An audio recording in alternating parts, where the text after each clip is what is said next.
Hey guys, welcome to today's Andor breakdown and review, episodes 1 to 3. Now, I know this is an unconventional way to do breakdowns. Normally, I don't show my face and I go right to the episode.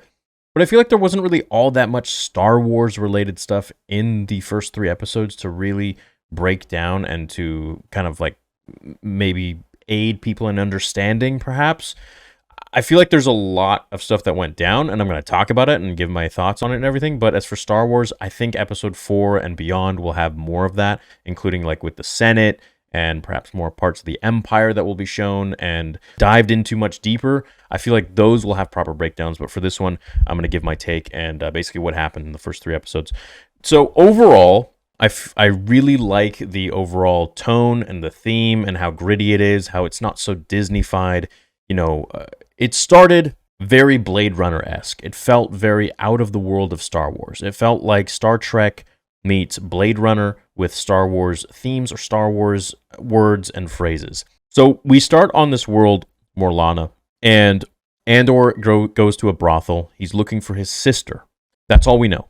And he's getting heckled. He's getting bothered by these two, don't want to say cops, but like guards, sentry guys, and they work for Primo. This is Preox Morlana. This is not the Empire, but they have their own security force, their own little army, and their own establishment, their own bureau. Essentially, they're like the police, I guess, of smaller issues, perhaps. And I guess they're in cahoots with the Empire, but they're not. They're like a third party sort of thing. Anyways, there are a couple drunk Primo guys, and they were giving him a hard time. They were giving Andor, Cassian, a hard time. They follow him out onto the street in a dark alley, and things get out of hand. He ends up killing both of them. One of them by accident, and the other one, cold blood, just shoots the guy. I felt that was a cool start to the show. It was very reminiscent of Rogue One, where Cassian did the exact same thing, pretty much, where that guy with the one arm came to him, and they were in the alley once again, and what was Cassian in an alley? He just kills dudes. Don't meet Cassian in an alley. And he's telling him about the Death Star, and he calls it a planet. He said that the guy says they're calling it a planet killer, and Cassian's like, "What else do you know?" And so, of course, that was the Death Star. That was the first, the rumors, the whispers of the Death Star. And so, of course, the Stormtrooper comes in. We all know the rest. What happened with Rogue One, and Cassian ends up killing that guy too. So Cassian then goes to his world, not his home world, but his world that he's been chilling on for a while, called Ferrix. And now he starts to realize the gravity of the entire situation, that he's killed these two sort of Primo guys, and that they're going to be looking for him. So he has this ex-girlfriend named Bix, and she is helping him smuggle stuff off World 2. And he has this device. It is an NS9 Starpath unit, and it's super valuable. And how he got this, we learned in episode 3, as he's explaining it to Luthen, who's played by Stellan Skarsgård. And I really like their chemistry together. I'm excited to see, where their story is going to go from here. Now, he got this just by simply impersonating a Imperial officer and walking in and grabbing this thing and just getting out of there. And he essentially says that the Empire is so fat and satisfied with themselves that they would never in a million years think that someone would be ballsy enough to walk in there and just steal something, just pretend to be a part of the Empire and just take something out of there. So this tells me that the Empire is at this point where they're quite inflated, they're quite powerful, and they're quite proud of themselves, which means their defenses are down for these little things to happen, these little mishaps, these little robberies, so to speak. So could this escalate? Could Vader get involved? Absolutely. But I think even bigger than that, as this is a bit too small for Vader, I think Krennic is around, I think Tarkin is around, and I think Galen Erso is around. There are still constructing the Death Star at this point, and Galen Erso is very much working for the Empire right now. So I would love to see him again. I would love to see Mads Mikkelsen again. I'd love to see Krennic again, Tarkin, of course, and all the other officers of the Empire. Now, we get these flashbacks of him as a very young boy on Kenari. I think it's Kenari. He is Kenari, so I'm assuming the planet is perhaps something Kenari.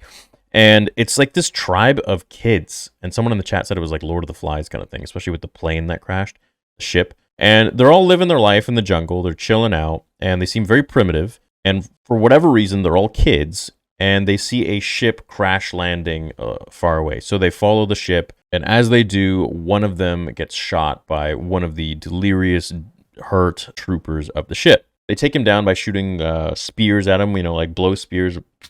And so they take him out, and Andor, little Cassian, ends up actually going inside of the ship and smashing everything to bits while, all of his friends take the wounded girl, or most likely dead girl, back to the village. So we get a lot of flashbacks of previous times when he was younger, and we get the present day. And so we know that Cassian, his ex-girlfriend, who they seem to be flirting a little bit or having feelings with each other, Bix, are sort of working together, and her new boyfriend, who's also Cassian's buddy or someone he trusting with everything that's going down to not rat on him, named Tim, ends up getting a little bit jealous, and well, actually quite jealous, and ends up actually ratting Andor out. And at this point, Primo is looking for Cassian this entire time.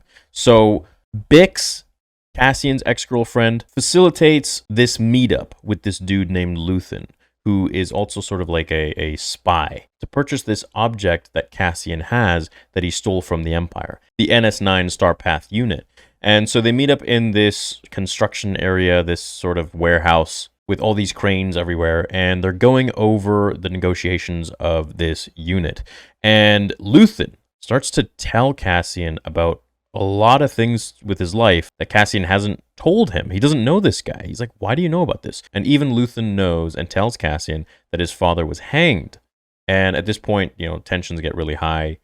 Cassian draws a blaster on him. And might I mention, the blaster is the same blaster that Cal Katarn uses, which was the K-16 Briar pistol. And this was just like a sort of somewhat common pistol that rebels used against the Empire, against the Galactic Empire. So tensions get hot. Cassian draws the blaster on Luthen, and then of course the Primo guys come in and they get intel that Cassian is there because they went to Cassian's mom's home and heard his voice from his droid who was speaking out to his mom while they were there trying to get information and kind of just like ransacking the place. They tracked his information down. They went to the warehouse. They start shooting at him. It's a whole out brawl. And Luthen has a bunch of traps placed, and Cassian goes along with it, and then they just like have all these cranes swinging everywhere. They leave the box. Cassian gets shot, but he's okay, and they end up escaping out of there. They get in speeders, and they just blast off to Luthen's ship. So now that we get to the ship, to Luthen's ship, Cassian is basically just about to leave the planet, and we get another flashback to his home world. Now, on the planet Kenari, in this new flashback, we get Cassian entering the ship, and he's just destroying parts of it in a fit of rage, just hating whatever this technological thing is that has crash landed with these guys that have killed, one of the members of his tribe, and maybe someone that he actually romantically liked.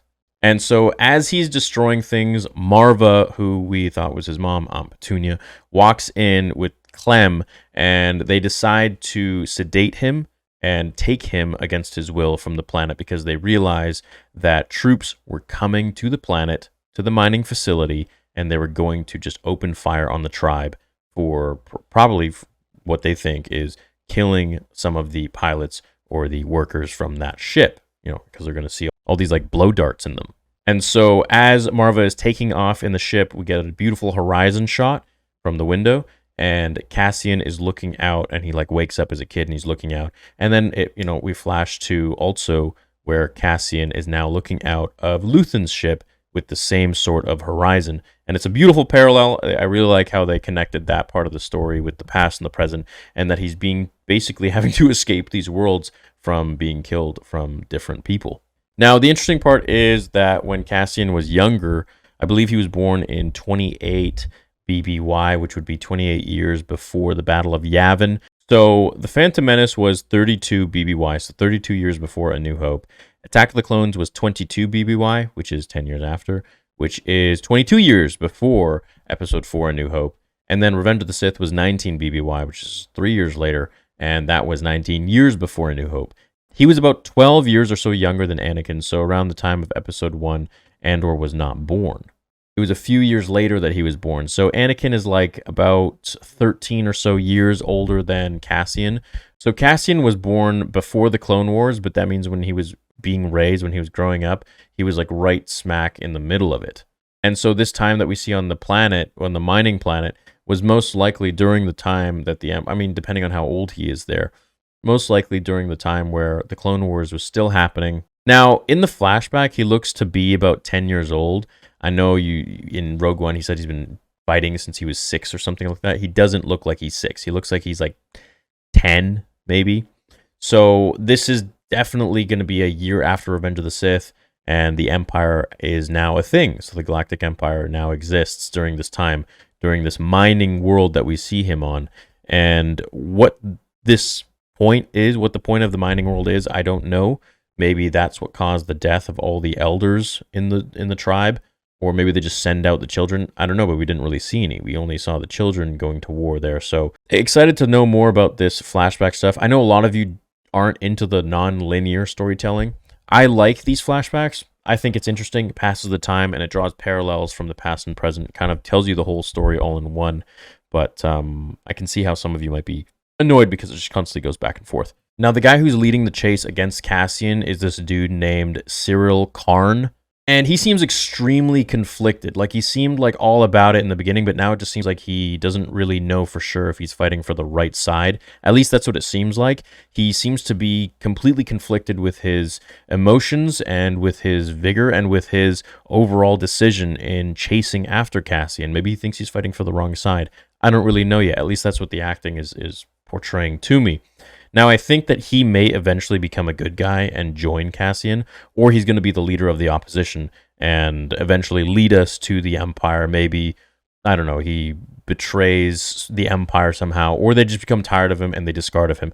Either way, something's going to happen to this dude. He's either going to join the good guys or he's going to get completely yeeted. Now, from the overall tactics of this Primo squad, of this Primo cops or whatever they are, Primo division, it seems like they are really not very skilled. They're not skilled with handling hostages. They're not skilled with handling civilians. They're not skilled with flying. And they seem to be really just not intelligent and not trained very well. They're very impulsive. They're very nervous in very serious situations and stressful situations. They don't know how to handle things properly. And I mean, I thought stormtroopers were bad, but these guys are like, they're just run-of-the-mill, kind of just not very great. So learning about them and their affiliation with the Empire will be interesting as well. You know, who's funding these guys? Most likely the Empire. Definitely, I think the character arc of the Cyril guy, the guy who's leading the opposition of the Primo Corps, or whatever they are, I think he's an interesting character. I think he's definitely got a lot of room to grow or change or become more of a villain. I think perhaps his issue is that he was told not to advance this, not to escalate this. You know, his superior said this is basically just two dudes and we're not going to cause an all-out war over these, you know, two jerks that caused some problems, looked for trouble, and eventually got capped. So I think that he's probably like in some big doo-doo now and he's worried. So either that or he's just having complete remorse and regret over the path he's chosen in his life. And maybe he's going to become a good guy. We'll see what happens with him. Yeah, so overall, the episodes were fun and interesting, but they were just boring and slow-paced, and I don't feel they needed to take this much time to cover such a simple concept of guy looking for his sister, guy kills two cops, guy is getting chased by the law, and then guy has to escape the planet. I think it could have been done in like 1.5 episodes, really, or 2 at the most, if you want to incorporate some of the flashbacks of the Kenari. That's fine, but I think it was a little bit long-winded. I'm excited to see where episode 4 will go, and I'm excited to experience it all with you guys. If I left anything out, I'm going to go over it. This is a very unorthodox breakdown. It's not my normal style of breakdown, but again, there wasn't all that much Star Wars stuff to really talk about, and everything that we do know was explained in the show, so, you know, I'm not going to be here and like try to milk it all for you guys and, you know, take 50 years to get to the point. So, hope you enjoyed this review and this breakdown. I'm hoping that episode 4 will have a lot more Star Wars stuff for us to really dive into. I think the overall politics stuff, when we get to the Senate, when we get to Coruscant, when we get to Mon Mothma, I think that's when it's really going to pick up, and that's when it's going to get really interesting, because then they're incorporating parts of the Empire very heavily, and how the Empire wants to control everything that's going on in the galaxy. So we'll see what happens going forwards, but this is my take on it. This is my review. Overall, I give it a 6.5 out of 10. There were aspects that were a 10 out of 10. I really enjoyed the overall cinematography of it, the feel of it, the gritty feel, the dark feel, the Blade Runner feel of it. I loved that. However, it was slow.